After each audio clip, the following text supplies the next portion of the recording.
Ikinuwento na sa nakaraang kabanata, nagtatamasa sina Legion at Sharayan ng mapayapang gabi.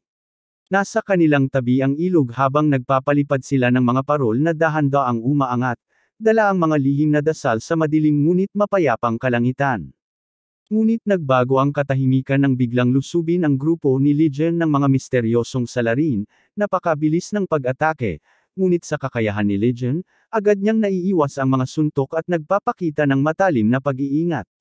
Ikinuwento pa ni Yu Jiang na nang humarap si Legion sa mga salarin, may isang hindi kilalang lalaki ang biglang lumitaw.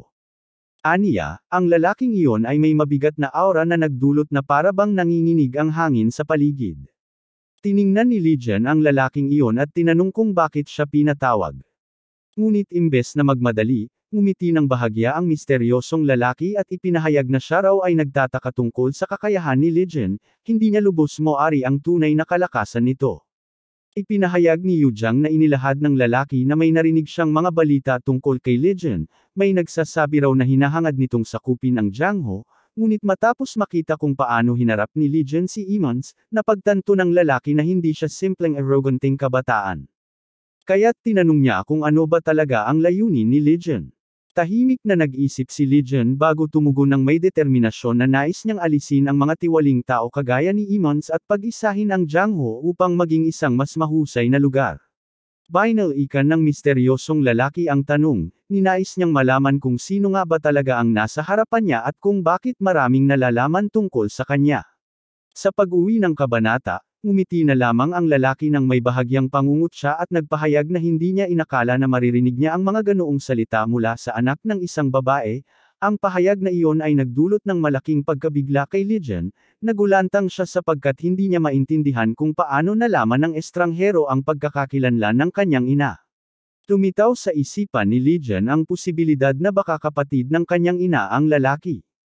Lumipat ang kwento sa ilalim ng isang punong natatanglawan ng buwan, kung saan ipinakita si Solo na nag-iisa at nagbabad sa mga pumapasok na alaala at salita ni Soren. Ikinuwento ni Yu Jiang na nag-aalangan si Solo sa mungkahi ni Soren na ipakilala si Legion sa kanyang ama. Nag-aalala siya na hindi tatanggapin ng ama si Legion, subalit inamin din niyang ito ay isang bagay na kailangang harapin. Habang nag-iisip si Solo, naramdaman niyang may mga papalapit, nang siya'y lumingon, laking gulat niyang makita ang kanyang nakatatandang kapatid, si Sol Chan, na siya ring kinilala bilang pamanang may mataas na posisyon bilang vice-presidente ng Cult Heavenly Demon. Ikinuwento na agad ni Solo ang tuwa at pagkamangha habang niyayakap niya ang kapatid, na matagal nang hindi nagkita. Nagpahayag naman si Sol Chan ng paghanga sa katahimikan at kaligayahan ng buhay ni Solo, at sinabi niyang napansin niya si Solo noon pa man sa pamamalengke at lihim na pagdadalaw. Ngunit nagbago ang tono ni Sol Chan nang seryosong inilahad niya na sa maraming taon ay dumating sa kanya ang mga ulat tungkol sa anak ni Solo. Nang marinig niyang patay na si Imswan, nag-alala siyang baka magtahak si Legion sa parehong madilim na landas ng ama nito. Nang makita naman niya si Legion ng personal, nabigla siya at sinabi na mas kahawig ni Legion ang sariling pamilya kaysa sa ama nito. Hinimay ni Sol Chan ang kakaibang ginawa, bakit raw naglaan siya ng panahon at posisyon para bumisita, at nagpahayag na may mas malaking dahilan. Hindi lamang siya dumating para makita si Solo kundi para rin makipagkita sa Supreme Demon Empress. Napatingin ng mabigla si Solo nang marinig iyon, nagbalik sa isipan niya ang matagal ng pangarap ng kanilang ama. Sa pagsilip ng kaba, nagbulong si Solo na maaaring patuloy pa rin ang paghahangad ng ama sa isang ambisyong hindi naglalaho. Pinagtibay naman ni Sol Chan na marahil ay delusyon iyon para sa ilan, ngunit kung tama ang kanyang hinala, malapit nang dumating ang isang mahusay na bagyo ng dugo na magpapasapalaran sa Jiangho, at posibleng isama sa panganib ang buhay ng anak ni Solo, si Legion. Matapos banggitin ni Sol Chan ang babaalang darating, tumitig ito ng mariin at may matinding determinasyon sa mga mata bago sabihin na ang tanging nilalang na maaaring huminto sa kanilang ama ay walang iba kundi ang Supreme Demon Empress. Mula roon, lumipat ang kwento sa tahanan ng Northern Heaven Alliance. Sa loob ng isang marangya at makapangyarihang gusali, nagtitipon ang mga pinakamatatandang kasapi ng angkan para sa isang mahalagang pagpupulong. Nakaupo sa luklukan ng pamunuan si Imhagi, ang bagong tagapagmana ng posisyon na dating hawak ng yumaong Immons. Sa tonong mabigat at may awtoridad, binuksan ni Imhagi ang pagpupulong. Ipinaliwanag niyang hindi siya nagtipon ng mga nakatatanda upang pag-usapan ang pagkamatay ng kanyang lolo, kundi upang tiyakin na ang bagong pinuno ng pamilyang dakila ng Northern Heaven ay makapagtatag ng katatagan sa gitna ng kaguluhang kanilang kinahaharap. Ngunit bago pa man niya maituloy, agad siyang pinutol ng isang matandang lalaki na nagngangalang Sopay, na mariing tumutol. Ayon sa kanya, kung hindi pa malinaw ang katotohanan sa likod ng pagkamatay ng kanilang pinuno, hindi ba't masyado pang maaga upang pag-usapan ang kahalili sa trono? Sa kalmadong tinig, ipinaliwanag ni Imhagi na hindi ganoon kadaling tuklasin ang katotohanan. Karamihan sa mga tao'y takot magsalita, at may mga bulong-bulungan pang ang nagsasabing isang babae raw ang pumatay sa kanilang pinuno. Dagdag pa niya, sa kasalukuyang sitwasyon, tiyak na may mga puwersang panlabas na naghihintay ng pagkakataon upang umatake sa kanila. Sa gitna ng usapan, sumingit ang isa pang matanda na nagngangalang Asep. Sa tinig na puno ng hinala, sinabi nitong may mga nakakita raw kay Legend ng Manor Newin noong araw ng insidente, at baka siya ang may kagagawa ng pagpaslang. Ngunit agad itong pinabulaanan ni Sopay, mariing sinabing imposible iyon. Totoo, magaling daw ang batang iyon, pero sa huli isa lamang siyang karaniwang mandirigma. Ngunit bago pa man makasagot muli ang sinuman, biglang may umalangaw na malamig na tinig mula sa bungad ng bulwagan. Ako ba ang pinag-uusapan ninyo? Wika ng boses na yon. Napatingin ang lahat ng sabay, at doon nila nakita si Legion na papasok ng may katahimikan, kasabay sinang Lisang na nakatayo sa kanyang tabi na may bahagyang ngiti sa labi. Magalang na yumuko si Legion bilang pagbati bago magpakilala. Ako si Legion mula sa Sect Azure Heaven, aniya. Tumalim ang tingin ni Imhagi at mariing nagtanong kung alam ba ni Legion kung anong lugar ang pinasok niya at kung saan siya nakatayo upang maglakas loob pumasok ng walang paanyaya. Sa mahinahong buntong hininga, itinuwid ni Legion ang kanyang tindig at sagot niyang puno ng autoridad na muling bumangon ng Manor Newin, at ngayoy kinikilala bilang Sect Azure Heaven. Dagdag pa niya, dumating siya upang ihatid ang balitang iyon, kasabay ng isang mas mabigat na pahayag, patay na si Imon.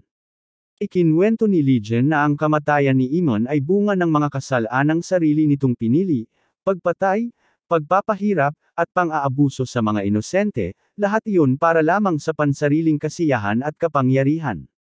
Hindi yun matanggap ni Sopay, na agad nagngit-ngit at sumigaw ng may galit. Tinawag si Legion na walang galang at binulyawan kung alam ba niyang anong lugar ang pinagsasabihan niya ng ganoong mga salita. Ngunit hindi natinag si Legion. Lalong tumulim ang kanyang mga mata habang ang kanyang presensya ay biglang nagbago, naramdaman ng lahat ang bigat ng kanyang aura na parang bumigat ang hangin sa buong silid. Sa malamig ngunit matatag na tinig, sinabi niyang, itaas mo ang dila mo. Hindi ito isang pakiusap. Tumahimik ang lahat, at ilang sandali bago muling nagsalita si Imhagi sa tonong kalmado ngunit mapanganib. Tinanong niya si Legion kung inaamin ba nitong siya mismo ang may kagagawan sa pagkamatay ni Imon. Ang tanong na iyon ang naging mitya ng kaguluhan, nagsigawan ang mga matanda, nagbulungan ang mga tagapagtanggol, at bumalot ang ingay sa silid. Subalit biglang natahimik ang lahat nang marinig ang isang tinig na mas malakas pa sa lahat. Ako ang pumatay kay Imon.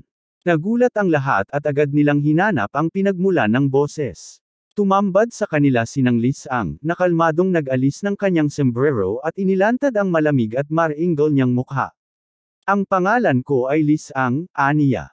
Ang kanyang pangalan ay nagdulot ng pagkabigla sa buong bulwagan, ang maalamat na Thunderbolt Sword, na matagal nang sinasabing naglaho mula sa Jianghu mahigit 20 taon na ang nakalilipas, ay muling nagpakita sa harap nila. Nang ibabaw ang katahimikan, ang tanging maririnig ay ang mahihinang hinga ng mga nagulat na nakatatanda.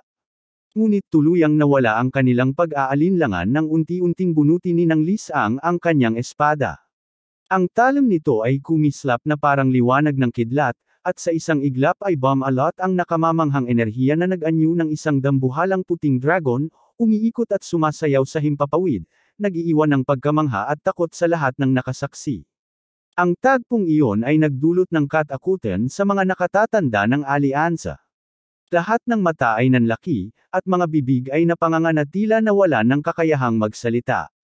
Wala na ni isa mang makapagsalungat, sapagkat sa mismong harapan nila, Kanilang nasaksihan ang pagbabalik ng isang nilalang na matagal na nilang pinaniniwalaang alamat lamang. Ang mga bakas ng Tebas ng espada na nakaukit sa kisame ng bulwagan ay nagsilbing tahimik na saksi sa tindi ng kapangyarihang iyon.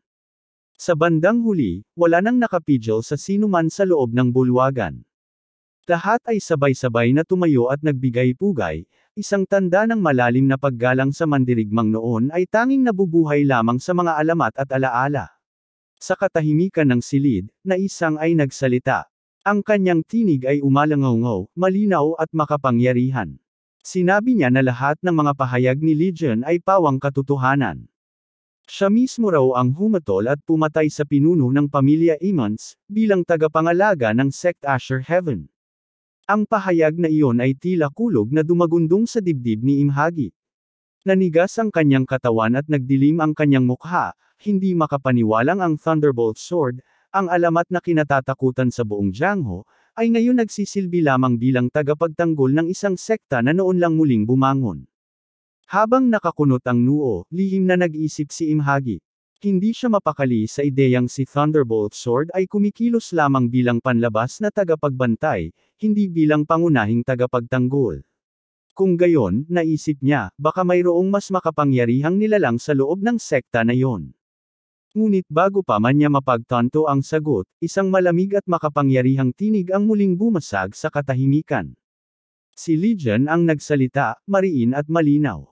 Sinabi niyang dumating siya upang magbigay ng isang pagkakataon.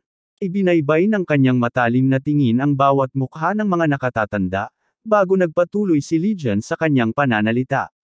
Ipinaliwanag niyang bagaman pinarusahan ng kanilang sekta ang kasamaan ni Emmons, hindi nila layuning agawin ang kapangyarihan ng Clan Northern Heaven.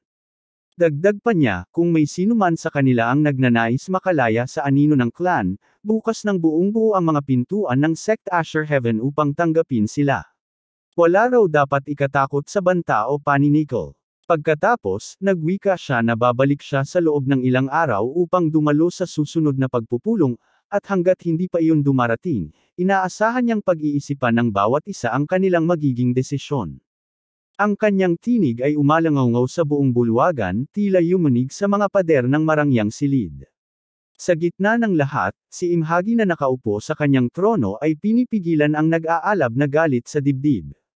Bagaman gustong-gusto niyang magwala, alam niyang anumang hakbang laban kay Legion sa sandaling iyon ay magdadala lamang ng kapahamakan sa kanya at sa buong clan. Sa kabila ng lahat, nanatiling tahimik si Imhagi.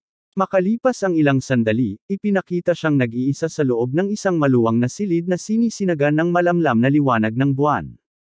Habang marahan niyang ibinubuhos ang alak sa baso, patuloy na bumabalik sa kanyang isip ang mga pangyayaring naganap sa pagpupulong. Tahimik niyang ibinulong sa sarili na si Legion Legend ay lubos na nag-ulo ang balanse ng kapulungan. Sigurado siyang ang lahat ng mga nakatatanda ngayon ay nag-iisip kung aling panig ang kanilang papanigan. Ngunit biglang sumiklab ang kanyang pakiramdam ng panganib nang maramdaman niya ang presensya ng isang tao.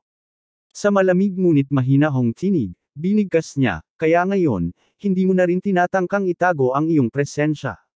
Mula sa sinag ng buwan, lumitaw ang anino ni Legion na nakatayo ng kalmado sa tapat ng bintana. Worry matagal nang naghihintay sa pagkakataong iyon. Sa bawat hakbang niyang papalapit, ramdam ang bigat ng awtoridad at katahimikan. Sinabi ni Legion na minsan na niyang nakatagpo ang lolo ni Imhagi sa mismong silid na iyon, noong panahong siya'y nag-aalok ng isang prutas na may kakayahang pahabain ang buhay. Agad namang nagulat si Imhagi at sinagot ito ng may matinding pagdududa, tinutukoy na tiyak na tinanggihan ng kanyang lolo ang alok na iyon, at marahil iyon ang dahilan kung bakit pinatay siya ni Legion. Ngunit ngumiti lamang si Legion ng bahagya bago sumagot na hindi siya ang pumatay sa matanda. Marami raw ang may hinanakit at galit sa lolo ni Imhagi, at tiyak na alam mismo ng apo kung gaano karaming kasalanan ang naipon ng kanilang angkan sa paglipas ng mga taon. Pagkatapos ay tinitigan niya si Imhagi ng diretsahan at marubdob, sabay bigkas ng tanong na tila tumutusok sa kaluluwa. Tinanong niya kung ano ang pakiramdam ng umupo sa trono na iyon, at kung iniisip ba ni Imhagi na siya ay magiging iba sa kanyang lolo. Agad na sinagot ni Imhagi iyon ng may kumpiyansa, animoy nais patunayan ang kanyang lakas ng loob. Sinabi niyang hindi siya magiging kasing mangmang ng kanyang ninuno. Ngunit sa kaibuturan ng kanyang isipan, may iba siyang plano. Naisip niyang kung papayag si Legion na makipagkasundo para sa kanyang kaligtasan, tatanggapin niya iyon ng buong loob. Ngunit sa pag-asam niyang iyon, sinubukan niyang ngumiti at nagtanong, kung ibebenta rin ba ni Legion ang isa sa mga prutas na iyon sa kanya. Ang naging tugon ni Legion ay malamig at mariin, hindi raw siya nagbibenta ng prutas sa kagaya ni Imhagi. Sa isang iglap, namutla ang mukha ni Imhagi. Nanlaki ang kanyang mga mata, hindi makapaniwala sa naging sagot. Sa sandaling iyon, tuluyan nang gumuho ang lahat ng mga tusong plano na itinanam niya sa kanyang isipan.